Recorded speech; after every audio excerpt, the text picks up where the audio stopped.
getting on with Yeah, lockdown really stuff? good. Yeah, really good. Thanks. It's going well. Sold a house yesterday, which is pretty cool. Nice, nice. I mean, is that not proving kind of difficult? Did you manage to move people in yet, or how are you gonna move those people in? Well, you're allowed to move in as long as it's a vacant house.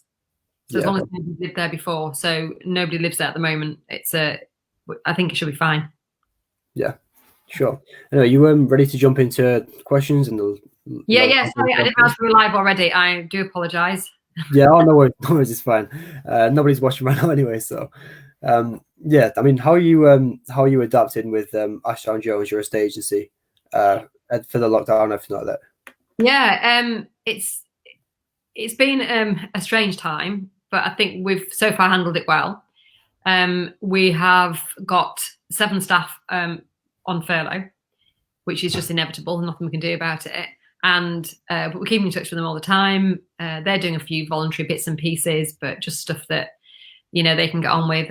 Mostly, we're just taking the calls. Phil and I, my business partner and I, just through a diverted phone. And Phil's in the office because we've got an empty office every day. And I'm working from home. So it's actually going all right. I'm quite enjoying this downtime. They've been able to create content, do the things I needed to do. I've got pages and pages of notes of all the things I've wanted to do for ages that I now can get on and do. So it's actually been quite a productive time for me. Yeah, nice. I mean, yeah, about content, I see you on my Facebook feed pretty much every minute of every day right now. Sorry about that. Yeah, it's fine. I mean, how have you adapted, your content for your own personal brand, and obviously that leads into a estate agency as well? Yeah, I mean, the stuff that I'm putting out online, because it tends to be local, is just for Ashdown So I've focused totally on Ashdown for the content, the video content that I'm producing. So the video content is every day I do a news at 10. So I just go live just 5 minutes. And it's just really to check in with our community. What you're doing today? What did you do yesterday? What's one thing you want to achieve? I've been setting them little daily challenges every day. They've been fun. And then I've also been telling people about the next, what we call a lockdown lesson, which is a video every day at 12 o'clock with a local business owner. And we've been arranging those. So I've got literally, a whole schedule of lockdown lessons, one every day, 12 o'clock for about 20 minutes, half an hour. And just 5 tips to help them in lockdown. And that's gone really well. We've had an amazing reach with those. Yeah, I mean, obviously a lot of your clients up in the Lake District are, I mean, am I right in saying a lot of them are actually business owners themselves, rather than, I think, yeah, it's interesting. If they were going to sell a house and it was a good house, as in, more than 500 or more than 1 million, it's much more likely to be a local business owner than anybody else. Yeah.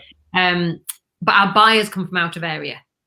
And also some of our vendors do as well, because they've got a second home here or third home here.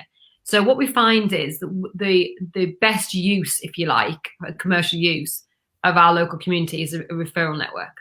And that's how it really works for us more than anything. So I've got, I don't know, a couple of thousand friends on Facebook. Probably half of those are very local and business owners.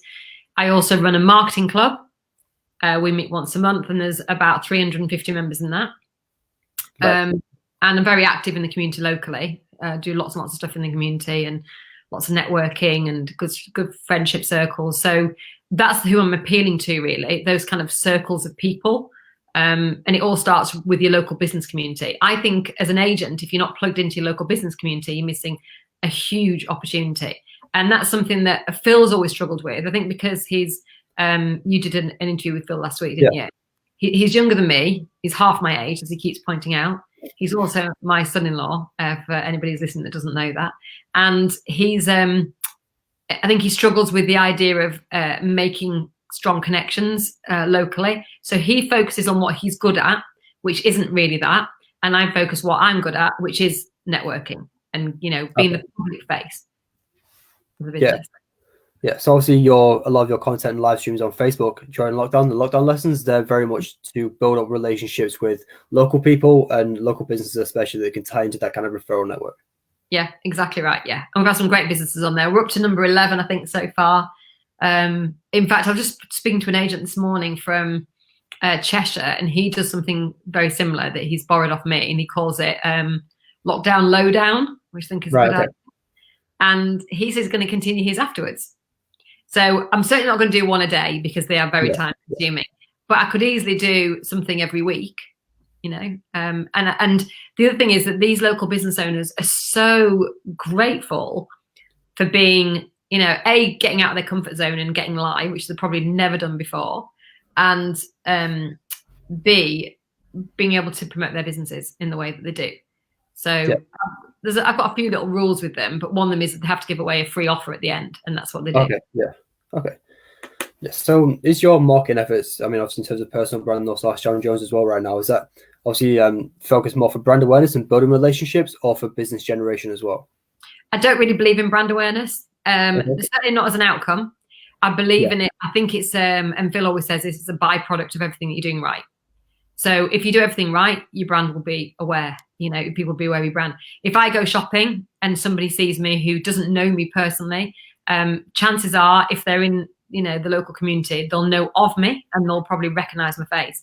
To me, that is brand awareness, but that's not what I set out to do. What I set out to do was build relationships. And this is just a byproduct of it. Yeah. So at this moment in time, obviously with all the coronavirus and lockdown and stuff going on, is your marketing, obviously we had a conversation about this a couple of weeks ago in terms of Facebook ads, is your marketing mainly focused on building those relationships, or are you trying to generate some business as well? And if you're not trying to generate business, how do you feel about, you know, advertising to get business right now as an estate agent? I don't think there's anything wrong with advertising to get business. What I don't think you can do is book a valuation kind of adverts. I think you have to start off with, and it's always been true, this, it's just more true now. So you start off with the, you know, giving before you ask.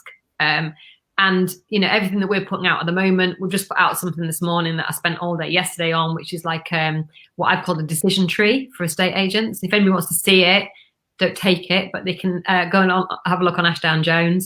If they're a current client of ours, they get it anyway. But if you look on AshdownJones Facebook page, you'll see it's a decision tree. And it's basically, it starts at the top and it's, is my house for sale now? Is my house not for sale now? And it works all the way down with all the different permutations. And that I regard as a really good bit of content. And so if I was going to, you know, promote something, it would be something like that, something that is information first. It's helpful. A guy commented on it this morning and said, that's really useful. Thank you. We went out to see him in the summer to his house and he keeps saying, not yet, not yet. Obviously he's saying not yet now, but even 3 weeks ago, he was saying, I'm nearly ready and I will come with you. Well, with a piece of that content on his newsfeed, he's always going to come to us. So I do think there's a place for Facebook ads, but I don't think that creating an ad to be an ad is a good idea right now. I think you've got to amplify the useful content that you're already putting out there. Yeah, of course.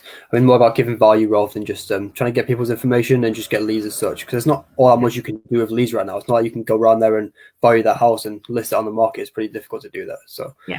I mean, also in 2008-9, you had another business called Home Truths, and that was about helping. I still have it. Okay, nice. Yeah, so that was about helping home sellers to sell their home more effectively for better prices. We weren't actually on a stage with that. I mean, obviously we went through the 2008-9 kind of recession, and there was a lot of problems with selling houses. How did you continue to get clients for that business, and what did you do differently in your marketing? Obviously, there was no social media, but there was more Google, and social media was kind of new. How did that affect you to start off with, and also how did you really market your business to come out of that better? I was very disciplined to use direct mail, but actually what happened in the recession was interesting. A lot of the high value homes just came off the market straight away. So there were still buyers out there, but there were fewer, and there were still homes for sale out there, but there were fewer.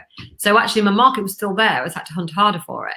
And what I found was those people who did respond to my direct mail needed me even more. So it wasn't just come around for coffee and we'll have a think about it. It was we need you now. We've got to move. I mean, I remember one guy in Lancashire, he was selling his house for, I think it was like $650, and he'd put down £50,000 on an apartment in Spain. And if he didn't complete by a certain date, that £50,000 was gone.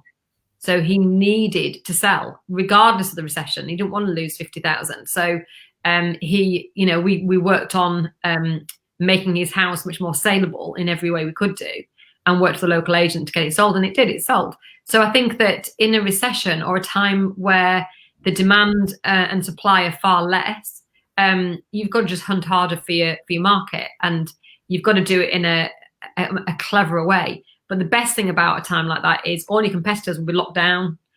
Sorry, literally locked down, but also mentally locked down. A lot of agencies have just closed now. They may never reopen. Whereas with us, phone lines still coming through to me. They're still getting emails. They're still getting content. They're still getting nurturing, if you want to see it like that, all the way through the process. And that gives them trust that I'm going to be here for the long term. I think just to disappear, to furlough yourself or whatever you need to do is a really bad idea right now. I think people need to see your visibility right now. Yeah, obviously stopping marketing is just not really an option for any business really, but especially a sales service-based business as well. I mean, what advice would you give to any agents that, you know, aren't marketing right now and are kind of disappearing? Where can they start with their marketing and to really be seen right now, but really come out of this and still be there, you know, in a few months' time? So I think they've got to create a piece of content that is all about what somebody should do in this situation. So, and a bit like my decision tree, I would start off with, you know, what to do if you're buying right now, what to do if you're selling right now, but you are not on the market, or you're selling right now and you are on the market, or you're selling right now and you've had an offer, or, you know, and go down all the different permutations so that somebody can read down and go, that's me, and you know, connect with it straight away. So not a woolly piece of writing, very, very specific advice for each different category of people. Once you've got that content, then you need to repurpose it in every way. You need to get it out physically and offline as well. So you need to get it out physically and online. You need to get it out in letters. So don't be afraid to send letters. Right now, people are they're starving for good information. They need it. And there's never been a better time to send a 4, 5, 6 page direct mail piece, because they've got time to read it right now. They're going to sit down at their breakfast and they're going to scan it down until they find them, and then they're going to read everything about what applies to them. Same thing for a blog. You can repurpose it as a blog, just change a little bit of the tone, and then you can use it as a script to make it into a video. Make a decision tree out of it, what to do if.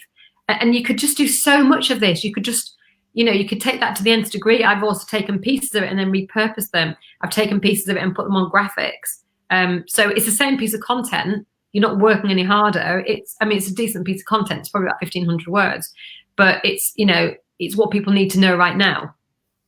Yeah. Okay. I mean, aside from mostly the content and stuff, showing how you're adapting is really important. And one thing that's really prevalent right now in estate agency is, you know, there's a lot of tools with virtual valuations cropping up, and a lot of agents doing their own version of that. But tools specifically, there's quite a lot of them out there. I mean, you're opting against using virtual valuations through really FaceTime or even tools as well. Why is that, and what are your thoughts on those? I think there's a place for everything. I'm never going to say never. Yeah. So if a friend of mine FaceTime me from her own house right now and said, can you just give me a rough idea? Of course I'm going to do that. But for you to offer a virtual valuation to a cold audience through a Facebook ad, you have no chance of building up any trust, any rapport, of showing any value. Because all they're going to get is a figure, and you're going to be judged on that figure. And actually, we as estate agents have no clue what that could be worth, because we don't know what it's going to be worth when we come out of lockdown. We don't really know what it's worth now, because we haven't seen the house itself. We can't really go into their personal circumstances on FaceTime. It's very difficult to do. And their personal circumstances will alter your final valuation for the house. Because if they say, I've got to sell tomorrow, I'm going to be repossessed, that's a completely different valuation to, let's just stuck it and see and try for a couple of years. So, there's so many reasons why you can't. But the biggest reason is this, and this is where it gets dangerous. When we go back to work normally, why wouldn't you carry on offering virtual valuations? Because they don't work. But you've just told your audience for the last few weeks, virtual valuations are fine. So you've painted yourself into a corner by saying virtual valuations are good. And then you're going, oh, well, they're not good anymore. Actually, we want to come out and see you. Yeah. Yeah, I mean, it's almost like the whole kind of marketing for estate agents, for any estate agents really, is centered around this just one appointment, the free valuation appointment. It's almost like taking all the kind of the right information parts out of there and just kind of putting it out to anybody in your audience. You can't really market the one thing that your whole marketing is based around and expect it to really work. I mean, is there any other piece of advice you'd give to agents that you've used yourself or you've given agents? And what's one main takeaway they should get from people like yourself right now? I think the biggest thing right now is get your face out there. I don't think there's anything more important. I think you've got to forget this personal business, you know, brand versus, you know, personal brand. You've got to forget all that. You are one person. You are standing up in front of your audience, and you've got to step up now. So my audience, if I have an audience, my community need to see my face. They don't care if it's on my personal page or my business page. They actually just don't care. They just need to know that Sam is still smiling and she's still, you know, sane, and that they can pick up the phone to me anytime they like. That's what they need to know. It's that comforting, reassuring feeling that Sam is coming through this. Not AshdownJones. They don't care about AshdownJones. They just care about me and their relationship they've got with me. That's the trust that they're building up. So I think that is what I'd say to every agent right now. Forget your brand, forget your logo, forget your sign written car, forget your office front, get your face out there. And I've been saying this, by the way, for 15 years, but there's never been a better time to do it, because you will stand out above everybody else. All those agents that have disappeared, who are hiding under the table, who are trying to furlough themselves, you know, you're going to be standing out there for all the right reasons right now. Nice. So, you know, where can people find you? Where can they get how you help estate agents right now? So you've got the Facebook group as well. And where can they find you and get all the content, the valuable content that you're putting out there right now? Yeah, I think the best content is in the Firewave group. There's no doubt about that at all. I also have a blog on samashdown.co.uk where I've just posted a big, long blog about surviving the crisis and getting out of it, what I call the 3 C's for surviving and thriving it. But I think the Firewave group is where I would suggest that people contact us through. And if you send me a friend request on Facebook, I promise you that unless you're a Nigerian prince trying to give away your mother, I will accept your friend request. And I will then put you in the group if that's what you want to do. It's a free group. There's loads of free content in there. Phil's going in there, I think 3 times today live to answer all different questions. So it's a really good community. There's over 400 agents in there now. Nice one. So I mean, I think that's it from myself. Is there anything else you would want to add to anything you've said, or is that about it? I don't think so. I think some agents might feel that they're not writers, and that's fine. I am actually a writer. That's my kind of profession. And they might worry that they can't get the content out there in the right tone.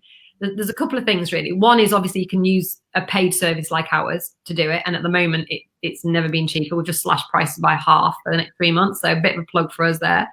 But if you did really want to do it yourself, the way I would do it is if you've got an iPhone, and even if you haven't, there's plenty of other apps on other phones, and you just scroll down and find voice memo, you can then dictate your thoughts. Imagine you're in a valuation and you ask some really hard questions. And sometimes I do this. I actually sit and just interview myself and ask myself some really hard questions. And then I just answer them. Because actually, if you're good at talking, as most agents are, you can just talk into your app. And then you can then turn it into a piece of content afterwards. So if you can't write, either use us or write or dictate and then write afterwards. Nice one. Yeah, so great tips there. Obviously, this will be on it's live on Facebook. It'll be saved. Go on Instagram, LinkedIn. I think people follow me on Facebook and find me on there, and they can find obviously you as well on all those platforms as well. It's Sam Ashdown. Yeah, thanks for coming on, giving your advice and your tips. I know they're very valuable to estate agents. And yes, I thank you and stay safe, still self-isolating and what have you. And I'm sure we'll speak again soon. Okay, thanks very much, James. Thanks. Thank you.